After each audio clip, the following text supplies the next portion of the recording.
안녕하세요. 메가전소프트 DWP 그룹의 김미혜라고 합니다. 저는 지금 노트북 LM에 대해서 소개를 해드리려고 하는데요. 노트북 LM 들어보셨을지 모르겠어요. 지난달 1월에 이미 이제 구글에서 어나운스하기를 노트북 LM까지 구글 워크스페이스의 모든 수트에서 사용할 수 있게 되었습니다. 라고 지난달에 바로 구글에서 발표를 한 바 있습니다. 그래서 요즘에 저희에게 노트북 LM이 뭔지에 대해서 묻는 말씀들을 많이 하시는데 문의를 주시는데요. 일단 노트북 LM은 제미나이와 달리 약간 문서에 특화되어 있는 부분이 있습니다. AI 기반의 어떤 그 연구 도구, 연구 보조 도구라고 보시면 좋을 것 같고요. 노트북 LM은 일단 사용자가 업로드한 지식을 기반으로 해서 정보를 빠르게 찾을 수가 있고 요약하고 통찰력을 얻을 수 있는 인사이트를 얻을 수 있도록 도와주는 기능들을 하고 있습니다. 노트북 LM의 특장점은 크게 4가지로 볼 수가 있는데요. 일단은 데이터를 비공개로 안전하게 유지하는 부분, 이 부분은 구글 워크스페이스나 제미나이나 다 동일하게 적용되고 있습니다. 노트북 LM에서 뭔가 프롬프트를 입력하고 결과값을 얻고 소스를 등록하고 하더라도 절대 학습되지 않기 때문에 이제 안전하게 이제 데이터를 사용하실 수가 있고요. 그리고 기본적으로 사용자가 업로드한 데이터를 기반으로 하기 때문에 정확성, 그리고 투명성, 신뢰도를 확보할 수가 있습니다. 그래서 인라인 인용이라는 걸 사용을 하는데요. 저희가 답변을 얻으면 답변에 이제 표시가 있습니다. 그래서 마우스를 이렇게 올리게 되면 거기에 내가 올린 소스의 어느 부분에서 이게 발췌가 됐는지 소스의 출처를 확인하실 수 있는 이런 기능들을 하고 있습니다.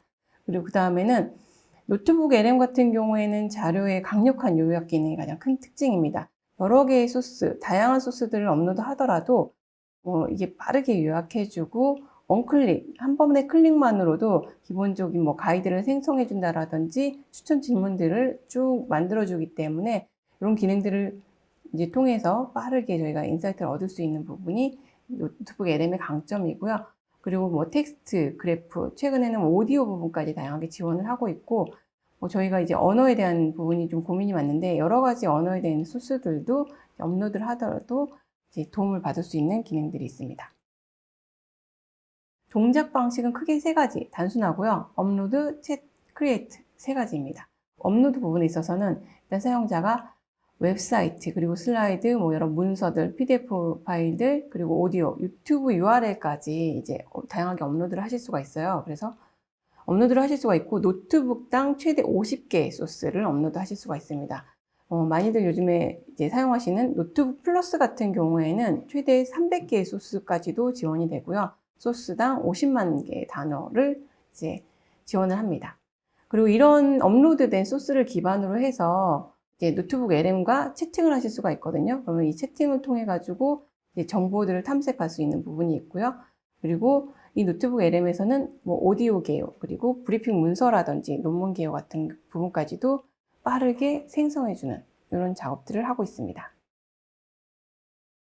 이런 노트북 LM은 그럼 어떤 용도로 활용을 하느냐, 이렇게 여러 가지 저희가 소스를 다양하게 입력을 하다 보니까 되게 복잡함을 느낄 수가 있는데, 이런 부분도 빠르게 요약하고 이제 정보를 제공을 하기 때문에 저희가 공동 작업을 하면서 쭉 이런 다양한 소스들을 모아서 학습 가이드를 만들어낸다던가 이렇게 제한된 질문들을 활용해서 뎁스 있는 작업들 할 수가 있고요. 그리고 오디오 개요를 만들 수가 있습니다. 또 하나는 이제 좀 저희가 두꺼운 논문이라든지 기사, 책 등 이런 것들을 활용을 할 때 출처를 또 확인하고 이런 내용들을 요약해서 활용할 때 이렇게 유용하게 활용하실 수가 있고요. 그리고 지속적으로 노트북 LM이랑 저희가 테스팅을 하면서 좀 뎁스 있는 연구들에 활용하는데 가장 큰 도움을 받을 수가 있고요. 그리고 이런 인사이트를 얻어서 저희가 창의적인 글쓰기를 하는데도 도움을 받을 수 있습니다. 이게 노트북 LM의 활용 사례인데요. 이제 노트북 LM 같은 경우에는 이제 외부는 안 되지만 내부 사용자들이랑 공유가 가능합니다. 그래서 공유 노트북을 만들어서 학교나 직장에서 이제 활용하실 수가 있고, R&D 팀 같은 경우에는 이제 여러 가지 소스를 공동으로 모아서 활용할 수 있는 부분이 있을 거고요. 그리고 비즈니스 전략을 수립할 때, 또 마케팅 팀에서 경쟁사 분석을 하고 산업 동향의 방향성을 잡을 때 이런 저희가 뉴스에서도 소스를 얻을 수가 있고 회사 내 문서에서도 소스를 얻을 수가 있는데, 이런 소스를 다 모아놓고 전략을 수립하는데 아주 유용한 기능을 이제 제공해주고 있습니다. 그리고 뭐 저희가 뭐 영어든 일어든 다양한 언어의 문서들을 접할 수 있는데 이런 자료들을 쭉 업로드를 하고 이 자료를 일일이 훑어보지 않아도 한국어로 질문을 하시면 한국어로 답변을 받고 출처까지 확인할 수가 있습니다. 이런 언어 장벽을 극복할 수 있는 아주 특화된 기능들이 있고요.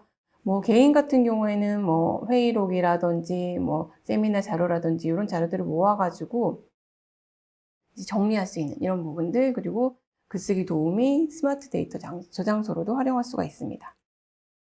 이거는 이제 참고부차 제가 이제 구글 워크스페이스 에디션별로 AI는 어떻게 적용되고 있다라는 부분을 정리를 해본 건데요. 지금 이제 제미나이 앱 같은 경우에 모든 에디션을 사용할 수 있는데 제미나이 어드밴스드와 노트북 LM 플러스 그리고 AI 시큐리티 같은 것들은 특정 에디션에서만 제공을 하고 있습니다. 그래서 일반적인 비즈니스 스타터와 엔터프라이즈 스타터 같은 경우에는 제미나이 앱과 제미나이, 지메일에서의 제미나이, 그리고 노트북 LM 기능을 활용하실 수가 있고요.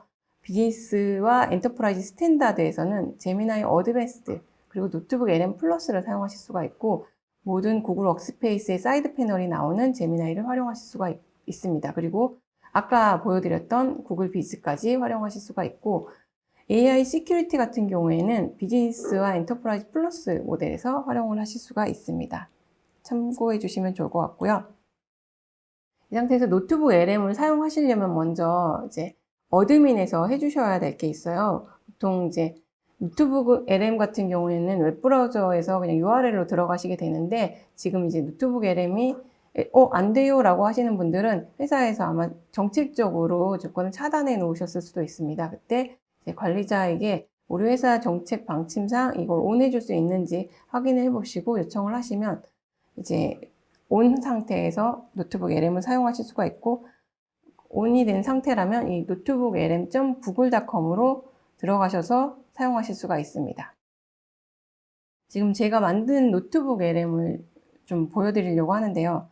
저는 이제 이렇게 구글 워크스페이스 시큐리티에 관련된 문서를 한데 모아놨습니다. 여기 개요가 영어로 보이는데 이 부분 같은 경우엔 구글 여기 워크스페이스 프로필에서 언어 설정을 한글로 해주시면 여기가 다 한글로 개요까지 다 부으실 수가 있습니다.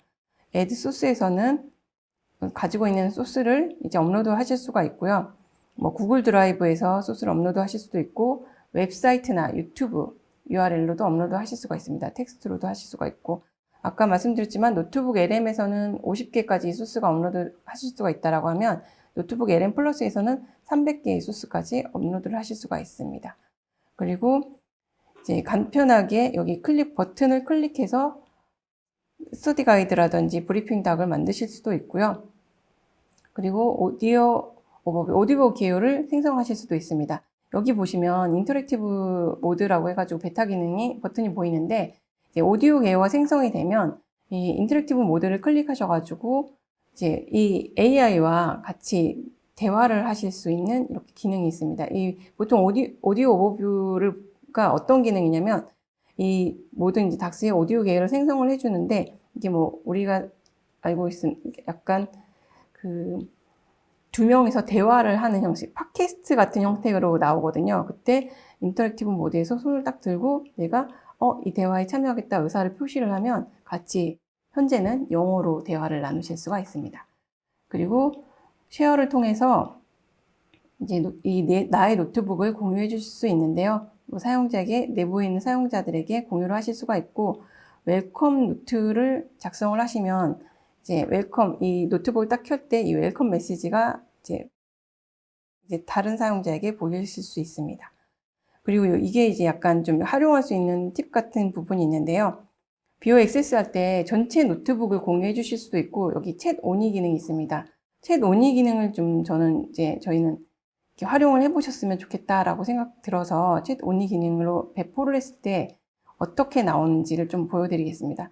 저는 일단 저희가 경비 처리 문서를 아까 같이 소스로 다 업로드를 한 다음에 이제 챗만 공유를 했어요. 그때 이제 아까 웰컴 메시지에서 이런 메시지를 이제 제가 등록을 했고요. 이렇게 이제 사용자들에게 뭐 경비 처리를 묻는 경우도 총무팀에서 많이 받으실 거고, 또 뭐 사내 뭐 IT 담당자들은 매번 반복되는 IT 관련된 이제 뭐 처리 요청들, 이런 것들을 받으실 수 있을 거예요. 그때 이제 이런 챗만 공유해 놓으시면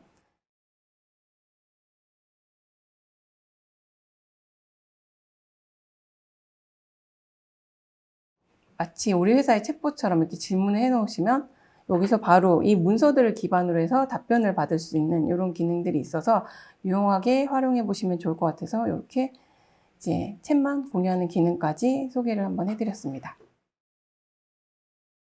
이렇게 해서 노트북 LM에 대한 기능들을 소개해 드렸고요. 이제 마지막으로 구글 워크스페이스 업데이트 소식을 공유해 드리려고 합니다. 네, 저는 이제 구글 워크스페이스 업데이트 소식이 정말 거의 워킹데이로 매일 하루에 한두 개씩 업데이트 소식들이 계속 올라와요. 그중에서 정말 짧게 몇 개만 발췌해서 소개를 해드리려고 하고 있고요. 그중에서 몇 개만 가지고 와봤습니다. 먼저 제미나이 딥 리서치 앤 익스페리먼털 모델이라고 해가지고 이제 이게 제미나이 어드밴스드에서 여기 보면 좌측에 그 제미나이 어드밴스드 버튼이 보이는데 거기에서 이제 클릭을 하시면 제미나이 모델 중에서 여러 개 중에서 선택을 해서 활용하실 수가 있습니다. 이런 기능들이 있는데 그 중에서 1.5% with 딥 리서치에서 보시면 일반 제미나이와 달리 조금 더 심층적인 답변을 얻으실 때 이렇게 활용을 하실 수가 있거든요. 그래서 뭐 업계 경쟁사 동향을 조사한다던가 또는 뭐 논문에 대해서 딥서치를 한다던가 이런 것들을 조사를 하실 때 이 제미나이 딥 리서치를 활용하실 수가 있고요. 이걸 활용하시면 지금 보고서까지 결과물을 만들어서 닥스로 변환해서 활용하실 수 있는 기능까지 제공을 하고 있습니다. 여기 보시면 제가 밑에 빠른 릴리즈랑 예정된 릴리즈 도메인 이렇게 표시를 해놨는데 이게 바로 잘 아시다시피 업데이트가 된 이 소식이 들어온다고 하더라도 바로 반영되는 건 아니고요. 일정 기간을 두고 이제 반영이 되는데 이게 최근 소식이고 2월 20일 날부터 확장된 출시가 가능하다라고 되어 있고 기능 공개를 위해서 15일 이상 걸릴 수도 있어서 어떤 분들은 이걸 지금 확인하실 수도 있고 어떤 분들은 좀 시간이 걸려서 확인하실 수 있는 부분이 있습니다. 그 다음 이제 관리자분들이 요즘 이제 유용하게 활용하실 수 있는 기능이에요. 지메일에서 이제 DLP 기능인데요. 이게 작년에는 일단 베타 버전으로 나왔고 지금 이제 상용화되어서 사용할 수 있다라는 소식입니다.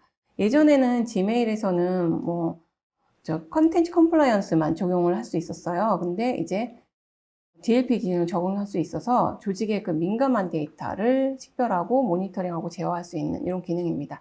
이게 조금 다른 것과 이제 차별점이 있는 부분이 지메일이다 보니까 본문의 내용과 첨부 파일, 헤더 및 제목 이런 부분에서 민감한 내용이 바로 나갈 수가 있는데 이런 것들을 감지해서 이제 데이터 보호 규칙을 적용할 수가 있고요.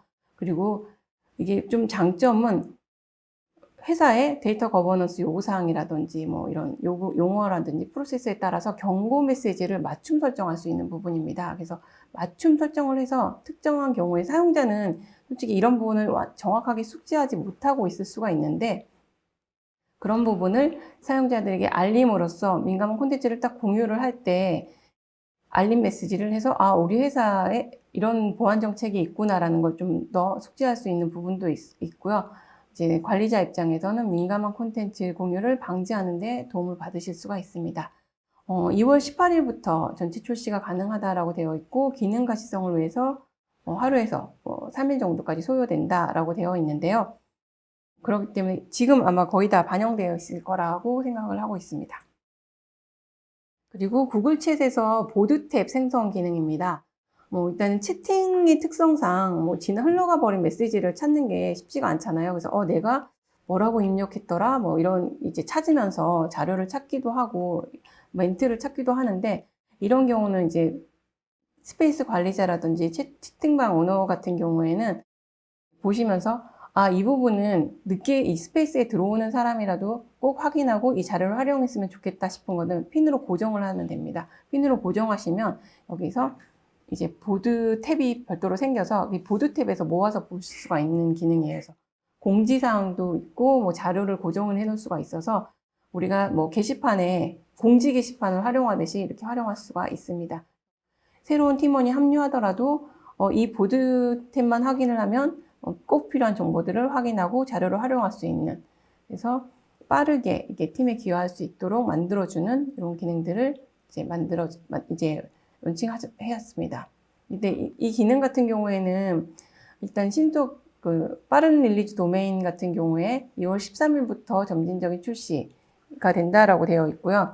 그리고 예정된 릴리즈 도메인은 3월 3일부터 점진적인 출시가 되고 기능 가시성을 위해서 최대 15일간 이렇게 소요가 된다라고 해서 아마 이제 일반적으로 예정된 릴리즈 도메인 같은 경우에는 3월 중순 이후에나 이 기능을 확인해 보실 수 있지 않을까라고 생각하고 있습니다. 그리고 아까 저희가 데모에서도 이렇게 핸즈온에서도 보여드렸던 표지 이미지 생성 기능인데요. 예전에는 이게 스톡 이미지에서 선택하거나 컴퓨터에서 업로드하는 이런 기능들만 제공을 했었는데 지금은 뭐 제미나이로 표지 이미지를 생성하실 수도 있고요. 그리고 웹 검색, 뭐 드라이브에서 업로드하는 거, 구글 포토에서 가져오는 거, URL로 붙여넣기 하는 기능들 다양하게 이렇게 지원을 하고 있습니다. 그리고 사용자에게 이제 스톡 옵션 같은 경우에도, 스톡 이미지 같은 경우에도 100개 이상의 이미지가 지금 추가된 상태예요. 그래서 다양하게 스톡 이미지 갤러리에서 확인해 보시고 필요한 것들을 활용하시면 조금 더 문서를 풍요롭게 만드는, 풍성하게 만드는 데 도움을 받으실 수가 있습니다. 네, 이런 표지 이미지 어디서 생성해 이러시는 분 되게 많으신데 이제 일단 표지 이미지를 만드시려고 하면 그 페이지 설정에서 페이지 없음 모드를 선택해서 설정해서 사용하셔야만 이게 가능합니다. 이 부분 염두에 두시면 좋을 것 같고요. 2월 11일부터 확장된 출시가 가능하다라고 되어 있는데 일단 기능 가시성으로 해서 15일 이상 걸릴 수 있다라고 되어 있어서 아마 지금 안 보이시는 분들은 3월 초 정도까지 기다려 보시면 천천히 반영된 결과를 보실 수 있을 것이라고 생각합니다. 네, 오늘 참여해 주신 분들께 깊이 감사의 말씀 드립니다. 감사합니다.